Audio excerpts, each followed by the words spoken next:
The film opens with Gordon Gekko, the infamous stockbroker from Wall Street, being released from prison. Gekko, now a free man after serving 8 years for security fraud and insider trading, walks out of prison. He receives his personal belongings, including an outdated mobile phone from the 1980s, a stark reminder of how much time has passed. Outside, there is no one waiting for him. He is alone, signaling that his past life and connections have long moved on. Years later, we meet Jake, a young, ambitious proprietary trader working for Keller Zabel Investments, a major investment bank. Jake is passionate about green energy and believes in funding companies that work on sustainable energy solutions. He is in a relationship with Winnie Gekko, Gordon Gekko's estranged daughter, who wants nothing to do with her father due to his past manipulations. Jake's mentor is Louis Zabel, the respected head of Keller Zabel Investments, who treats Jake like a son. However, the company is struggling, and a financial storm is brewing. A major rumor spreads on Wall Street that KZI is holding too many toxic assets. This triggers a panic, and the firm's stock begins to collapse. The Federal Reserve refuses to bail the company out, and the stock plummets. In a desperate attempt to save the firm, Zabel meets with other financial executives, including Bretton James, the powerful head of Churchill Schwartz, a rival investment firm. Instead of helping, James takes advantage of KZI's crisis and buys the company at a rock-bottom price of $2 per share, humiliating Zabel. Devastated, Louis Zabel takes a subway ride home. The scene is somber as he realizes that everything he built is now gone. Overwhelmed by despair, he takes his own life by stepping in front of an oncoming train. His death shocks Jake, who had seen Zabel as a father figure. As Jake grieves, he seeks revenge against Bretton James, the man he holds responsible for Zabel's downfall. Around this time, he also comes across a book written by Gordon Gekko called Is Greed Good?, in which Gekko reflects on his past and the changing financial world. Curious about Gekko's perspective and hoping to use his knowledge, Jake decides to meet him. He attends a lecture where Gekko speaks about the financial system and how it is heading toward disaster. Intrigued by Gekko's insights, Jake approaches him after the event and introduces himself as Winnie Gekko's fiancée. Gekko, who has been estranged from Winnie for years, shows interest in their relationship but quickly realizes that Jake is also looking for financial wisdom. He offers Jake a deal. If Jake helps him reconnect with Winnie, Gekko will teach him about the financial world and, more importantly, help him get revenge against Bretton James, the man responsible for Zabel's downfall. Jake, who has now been employed by Bretton at Churchill Schwartz, begins subtly gathering information about his boss. He learns that Bretton profited from the collapse of Keller Zabel by spreading false rumors about the company's financial stability, which ultimately led to the Federal Reserve refusing to bail them out. Now fueled by anger, Jake becomes even more determined to take Bretton down. Meanwhile, Winnie, who runs an independent online news platform focused on real issues rather than corporate interests, remains unaware of Jake's meetings with her father. She still resents Gordon for the way he manipulated people and destroyed their family. She wants nothing to do with him, believing he only cares about money and power. However, Jake, seeing an opportunity to bridge the gap between father and daughter, convinces Winnie to meet Gordon for dinner. During their tense reunion, Winnie remains distant and cold, while Gekko tries to show some fatherly affection, asking about her life and work. However, when the conversation shifts toward Jake and his work in finance, Winnie becomes frustrated, seeing through her father's act. She storms off, leaving Jake and Gordon alone. The next day, Gekko tells Jake that Winnie has something valuable, an offshore bank account with $100 million, money that her late brother left behind. Gekko claims he wants Winnie to use the money wisely, but Jake remains skeptical of his true intentions. Meanwhile, Jake continues working at Churchill Schwartz, getting closer to Bretton James and trying to earn his trust. He manages to convince Bretton to invest in a fusion energy company, which he believes will be the future of energy. If successful, Jake's vision could prove his worth in the financial world while also benefiting society.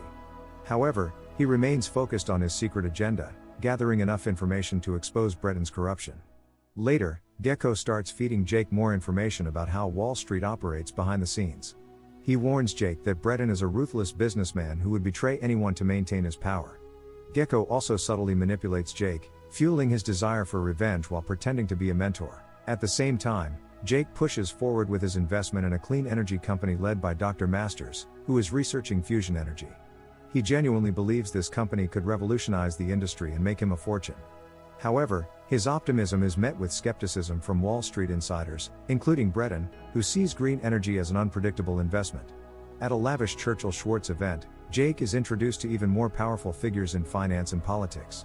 The atmosphere is one of wealth and exclusivity, with high-level discussions about the financial crisis, bailouts, and the future of the global economy. Jake watches as these men, including Brett and James, casually discuss the fate of markets and nations, realizing just how much power they wield behind the scenes. After Jake learns from Gordon about Winnie's $100 million offshore account, he goes to Winnie's workplace and confronts her about the offshore account, and Winnie is visibly shocked and confused. She demands to know how he found out about it, but Jake lies, refusing to reveal that Gordon told him. Winnie explains that she has never touched the money because it represents everything she despises about her father's greed and corruption.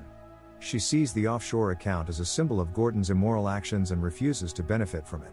Jake, however, argues that the money is hers and that it doesn't matter how Gordon acquired it.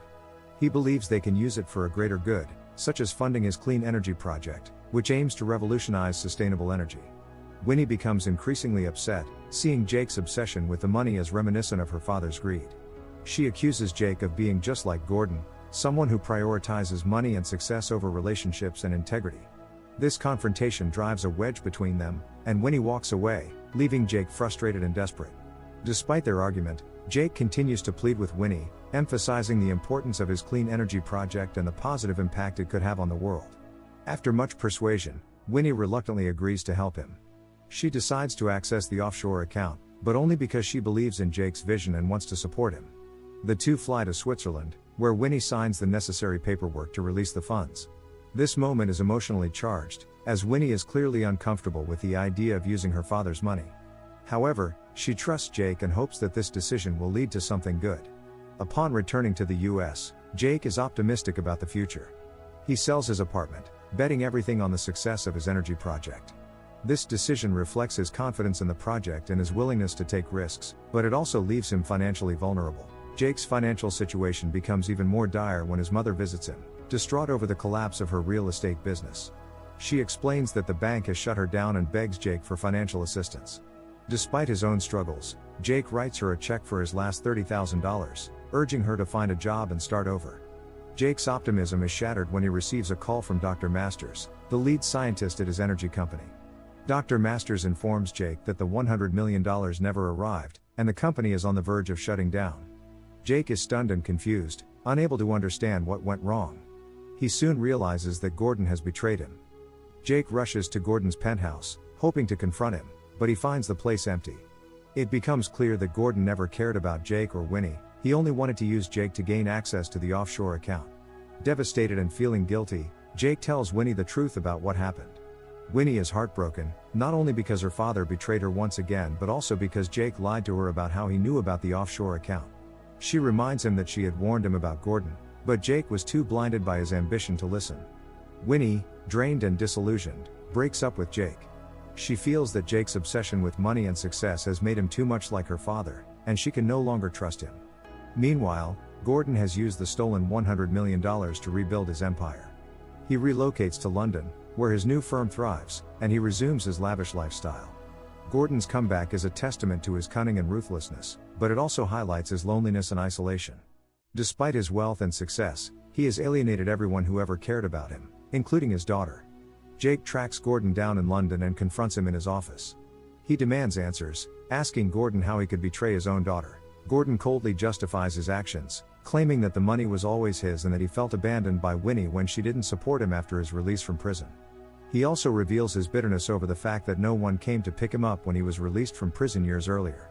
Jake reveals that he and Winnie are expecting a child, hoping to appeal to Gordon's sense of family. However, Gordon remains unmoved, showing that his greed and resentment have completely consumed him. Jake leaves, realizing that Gordon is beyond redemption. Determined to make things right, Jake gathers evidence that Breton spread false rumors to destroy Keller Zabel and profit from its collapse. Jake gives the evidence to Winnie, who publishes the story on her news website. The expose causes Breton's firm to collapse as investors pull out, and Breton's reputation is ruined. Later, Winnie walks home alone. Jake, realizing the mistakes he has made and the damage he has caused, approaches Winnie. He is visibly remorseful and eager to make amends. Jake then asks if he can touch her stomach, wanting to feel a connection to their son. Winnie, though still hurt and cautious, allows him to do so for a few seconds. Just as Winnie is about to head home, Gordon appears. His arrival is unexpected and initially unsettling, as both Winnie and Jake are wary of his intentions. Gordon, however, is not there to manipulate or deceive, he is there to make amends. He apologizes to Winnie, acknowledging the pain he has caused her over the years. Gordon then reveals that he has written them a check for $100 million, returning the money he had stolen.